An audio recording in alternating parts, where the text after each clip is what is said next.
Corona महामारी का जो रूप है वो सिर्फ बिहार ने पूरी दुनिया को परेशान कर रखा है।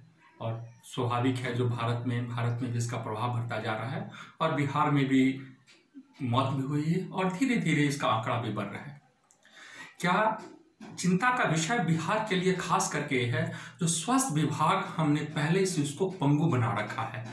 स्वास्थ्य विभाग हमारा पहले से वेंटिलेटर पे है। ये बातें तब और निकल के आई जी जब पिछले साल चमकी बुखार से जब बिहार सरकार के स्वास्थ्य विभाग का एक तरह से कहिए जनाजा नहीं निकला था, एक तरह से आप कहें तो मरनेसन की स्थिति हो गई थी। आप कह सकते हैं जो हम ऐसा क्यों कहते हैं, आप ये देखें बिहार सरकार का जो पूरा विभाग है उस विभाग में डॉक्टर्स आपके सिर्फ 43% डॉक्टर जितना पद है, सरकार ने जितना स्वीकृत कर रखा पद उसका मात्र 43, यानी आधे से भी कम आपके पास डॉक्टर हैं। नर्स 29% है। आपके पास जितना नर्स होंगे जिन्होंने सैंक्शन पोस्ट कर रखा है, करीब 5000 इन्होंने सैंक्शन पोस्ट कर रहा है कॉन्ट्रैक्चुअल के। सरकार कॉन्ट्रैक्चुअल के लिए यदि सैंक्शन पोस्ट कर रखे तो उस पर उन्होंने मात्र 566 रखा।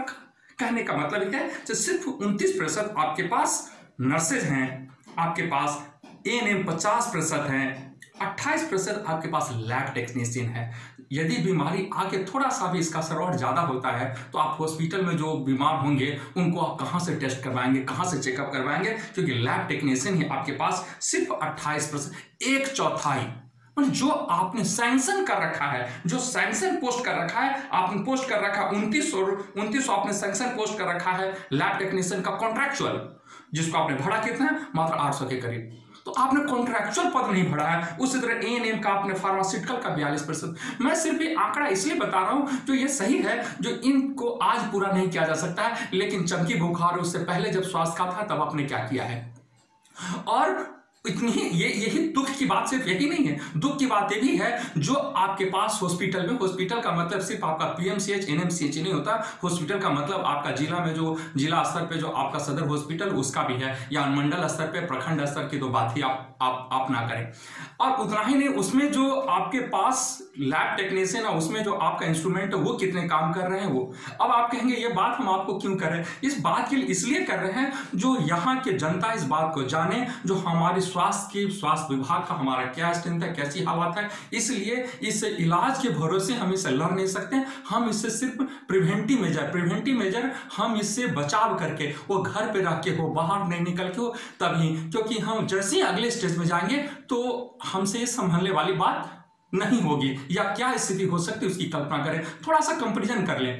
इटली की हालात, दूसरा इंडेक्स में स्वास्थ्य का जो इंडेक्स होता है, स्वास्थ्य सुविधा का जो इंडेक्स है उसमें दूसरा स्थान है। उसके बाद उसकी हालात देखिए क्या है, अमेरिका की हालात देखिए क्या है, आप चाइना की हालात देखिए क्या है, आप ब्रिटेन की हालात देखिए क्या, उसमें भारत का स्थान 110वां 12वां है स्वास्थ्य सुविधा में, और बिहार का स्थान अपने राज्य में सिर्फ तुलना करें तो सबसे पीछे है, और जो आपने स्वास्थ्य सुविधा दे रखी वो भी नहीं है। एक तो ये बात है।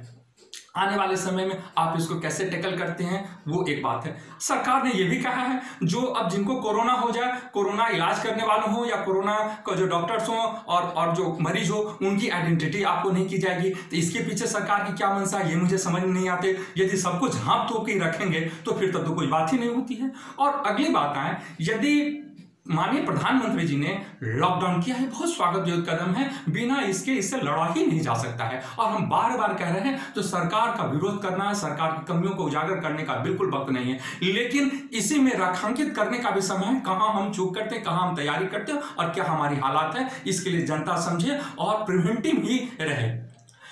आपको 110वां पोजीशन भारत का है और आपका बिहार का आपका पोजीशन सबसे निचले स्थान पे है, तो आप क्या करेंगे, आपने अलग इनको आइडेंटिफिकेशन किया है। और बिहार में जो लोग बाहर से आए हैं, जो मुंबई हो, पुणे हो, दिल्ली हो, वहां से जो लोग आए हैं उसको भी आप बिहार में रोक लेते, तो आपने बिहार में लॉकडाउन की स्थिति में बिहार पटना में रोका नहीं, और आपने उसको गाड़ी में ठूस के, आपने देखा होगा मीडिया में बातें निकली जो छत पे बैठ करके, और सरकार ने उसको गांव भेजा। अब सरकार कह रही है जो हम उसको वहां क्वारंटाइन करेंगे और वहां के पंचायत भवन में, स्कूल में। क्या पटना में उसको नहीं किया जा सकता था? क्या सरकार ये समझती है यहाँ 10-15 लोग 5,000 या 6,000 जैसा सरकार कह रही है? कल स्वास्थ्य सचिव कह रहे थे 3-4 हजार लोगों, और कल परसों में भी, कल भी इंडिया टीवी ने दिखाया है जो लोग उतर रहे हैं, लोग ऐसे ही जा रहे हैं, बिना स्वास्थ्य परीक्षण के भी लोग जा रहे हैं। और जो बिना स्वास्थ्य परीक्षण के वो मुंबई से जो आ रहे हैं, जो महाराष्ट्र से आ रहे हैं, वो यदि गाँव में जाएंगे तो आपको किस प्रोपोर्शन में फैलाएंगे,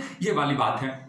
ये आप कहां चूक कर रहे हैं, और इसको संजीदगी को नहीं समझिएगा तो सिर्फ सवाल ये नहीं है जो हमने इस बात को निकल गए और बाद में कह देंगे तो पूरी दुनिया की स्थिति है तो हम क्या करें। आप 13 करोड़ लोगों के स्वास्थ्य के साथ कॉम्प्रोमाइज नहीं कर सकते। 13 करोड़ लोगों के स्वास्थ्य को आप खतरे में नहीं रख सकते, और सिर्फ लापरवाही की वजह से, बिना समझ की वजह से आपने यहां से लोगों को गांव गांव तक फैलने दिया, और ये अभी भी जारी है, ऐसा नहीं जो अभी नहीं है। इसकी बात बिहार में, अब दिल्ली सरकार ने क्या किया, जो भी लोग जिनके पास जो प्रतिदिन कमा के खाते हैं, जिनको रात में खाने का नहीं है, जैसे स्टूडेंट है जिनके पास मेस में खाते हैं बंद हो गया, उनके खाना के लिए व्यवस्था किया। ठीक है, आपने राशन उनको दे दिया है, ठीक है, आप उनको जो विधवा पेंशन है, विधवा पेंशन आप उनको एडवांस में दे देंगे, अच्छी बात है, इसका हम स्वागत करते हैं। लेकिन जिनके पास कोई रजिस्टर्ड नहीं है, जो कहीं भी रजिस्टर्ड नहीं है, अभी भी आप जानते हैं ठीक से, जो बहुत सारे लोग हैं रजिस्टर्ड, उनको तो भूखे मरेंगे, वो करेंगे तो क्या करेंगे उनके लिए खाना, क्योंकि सामाजिक कार्यकर्ता या सामाजिक संस्था भी इसमें बहुत ज्यादा नहीं जा सकती है।